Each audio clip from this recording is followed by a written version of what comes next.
ಇನ್ನು ಕಾಲ್ತುಳಿತಕ್ಕೆ ಸರ್ಕಾರವೇ ಹೊಣೆ ಅಂತ ವಿಜೇಂದ್ರ ಹೇಳಿಕೆ ಕೊಟ್ಟಿದ್ದಾರೆ. ಸಿಎಂ ಡಿಸಿಎಂ ಪೈಪೋಟಿಗೆ 11 ಜನರು ಬಲಿಯಾದ್ರು. ಕಾಲ್ತುಳಿತದ ಕುನ್ಹಾ ರಿಪೋರ್ಟ್ ಸಮರ್ಪಕ ಆಗಿಲ್ಲ. ರಾಜ್ಯ ಸರ್ಕಾರದ ವಿರುದ್ಧ ಬಿವೈ ವಿಜೇಂದ್ರ ವಾಗ್ದಾಳಿಯನ್ನ ಮಾಡಿದ್ದಾರೆ.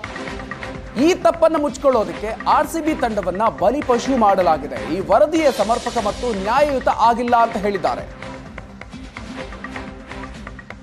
ಇತ್ತೀಚೆಗೆ ಚಿನ್ನಸ್ವಾಮಿ ಕ್ರೀಡಾಂಗಣದಲ್ಲಿ ಸಿದ್ದರಾಮಯ್ಯನವರು ಡಿ.ಕೆ. ಶಿವಕುಮಾರ್ ಮಧ್ಯೆ ಪೈಪೋಟಿ ಇತ್ತು. ಆರ್ಸಿಬಿ ಗೆಲುವಿನಲ್ಲಿ ಪುಕ್ಕಟೆ ಪ್ರಚಾರವನ್ನು ಗಿಟ್ಟಿಸ್ಕೋಬೇಕು ಅನ್ನುವ ನಿಮ್ಮ ಪೈಪೋಟಿಯಲ್ಲಿ 11 ಜನ ಪ್ರಾಣ ಕಳೆದುಕೊಂಡ್ರು.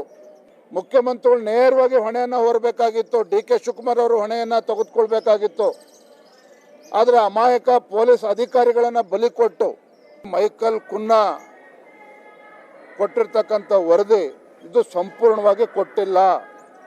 ಸ್ವತಃ ಮುಖ್ಯಮಂತ್ರಿಗಳು ಡಿ.ಕೆ. ಶಿವಕುಮಾರ್ ಅವರು ಮುಖ್ಯಮಂತ್ರಿಗಳು ಉಪಮುಖ್ಯಮಂತ್ರಿಗಳ ಮಧ್ಯೆ ಇದ್ದಂಥ ಪೈಪೋಟಿ ಆರ್ಸಿಬಿ ಗೆಲುವಿನಲ್ಲಿ ತಮ್ಮ ಪ್ರಚಾರವನ್ನು ಗಿಟ್ಟಿಸ್ಕೊಳ್ಬೇಕು, ಪುಕ್ಕಟ ಪ್ರಚಾರವನ್ನು ಗಿಟ್ಟಿಸ್ಕೊಳ್ಬೇಕು ಅಂತಕ್ಕಂಥ ಹಪಾಪಿಯತ್ತು ರಾಜ್ಯದ ಮುಖ್ಯಮಂತ್ರಿಗಳಿಗೇನಿತ್ತು. ಇದರ ಪರಿಣಾಮನೇ 11 ಜನ ಕಾಲ್ತುಳಿತಕ್ಕೆ ಒಳಗಾಗಿ 11 ಜನ ಪ್ರಾಣ ಕಳೆದುಕೊಂಡ್ರು.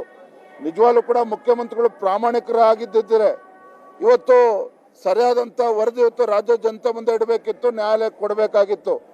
ಅರೆಬೆಂದಂಥ ವರದಿಯನ್ನು ಇವತ್ತು ಉಚ್ಚ ನ್ಯಾಯಾಲಯಕ್ಕೆ ನೀಡಿರ್ತಕ್ಕಂಥದ್ದು ರಾಜ್ಯದ ಮುಖ್ಯಮಂತ್ರಿಗಳು ಮಾಡಿರ್ತಕ್ಕಂಥದ್ದು ಅಕ್ಷಮ್ಯ ಅಪರಾಧ.